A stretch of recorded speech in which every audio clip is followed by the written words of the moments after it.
Narinig natin ang mga pagkakataon na may bisitang dumarating sa mga tao o sa atin o sa mga taong narinig natin kay Abraham, kay Marta at kay Maria. Sa ating unang pagbasa, napakinggan natin na binisita ng tatlong lalaki. Maaring ito ay nagrepresent ng Trinity upang dalawin si Abraham. At kung ano ang ginagawa ng isang panauhin o ng isang may bahay, siya ay naghahanda para sa mga ito. At pagkatapos ng pagtanggap ni Abraham sa mga taong ito, siya ay nagluto, nag-bake upang ipaghanda sila. Katulad din natin, naghahanda tayo para sa ating mga bisita. At pagkatapos nun ay, kumbaga, alam ni Abraham kung ano ang kailangan ng kanyang bisita.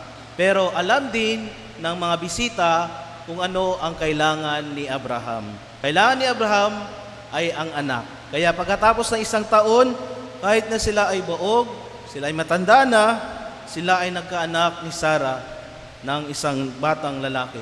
Kahit na sa kanilang katandaan, sapagkat sa kultura ng mga Israelita, ang hindi pagkakaroon ng anak ay isang parusa, isang curse.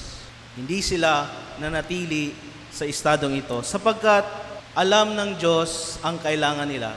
Alam ni Abraham din ang kailangan ng mga taong ito, pagkain, upang sila ay mabusog sa kanilang paglalakbay. Kaya nga sa ating gospel din ngayon, si Marta ay binisita ng kanilang Panginoon na si Jesus. No? Itong tagpong ito ay maraming beses na nangyari, sapagkat si Jesus ay palaging bumabalik sa lugar na ito, sa Bitanya, na kung saan meron siyang kaibigan, sina Marta, Lazaro, at Maria. No, alam natin ang kwento ng tatlong ito. Bawat taong ito ay may kwento tungkol sa ating Panginoon. Ngunit sa pagkataong ito, ang kwento ni Marta ang maaari nating gustong pagnilayan ngayon. Ano ba ang nire-represent ni Marta sa buhay natin bilang mga Kristiyano? Bilang mga Kristiyano or bilang mga ordinaryong tao, may dalawang bagay tayong ginagawa sa buhay. Magpahinga at magtrabaho. Or sa bilang mga Kristiyano, tayo ay nanalangin at tayo din ay gumagawa. Sapagkat ang ating pananampalataya ay hindi lamang sa panalangin, kundi tayo din ay kailangan kumilos, magkaroon ng balanseng buhay sa buhay Kristiyano. Hindi lang tayo nanalangin, kundi kumikilos din tayo bilang mga Kristiyano. Si Marta, sabi ng ating Panginoon, abalang-abala sapagkat siya nga ay nagluluto para sa Kanya. Pero si Maria ay nakaupo at nakikinig sa Kanya. So dalawang bagay ang ginawa ng dalawang ito. Sila ay nakinig, ang isa ay gumagawa. Sabi nga ni Marta, nagrereklamo siya na, Panginoon, sana dapat tulungan mo na ako ng kapatid ko bago siya pumunta sa kanya. Pero sa bahay naman, di ba, merong entertainer, meron ding tagapaghanda. Parang balanseling ang buhay ng mga ito. Hindi pumipili tayo kung ano ang dapat nating gawin.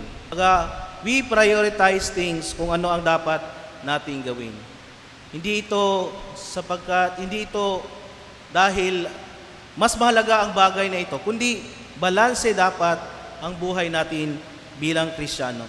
Ika nga sa mga doktor ngayon, sa mga psychologists, sa mga HR, hindi lang daw puro trabaho ang kailangan. Kailangan din gumimik, lumayas, gumala, dahil napapagod din ang katawan.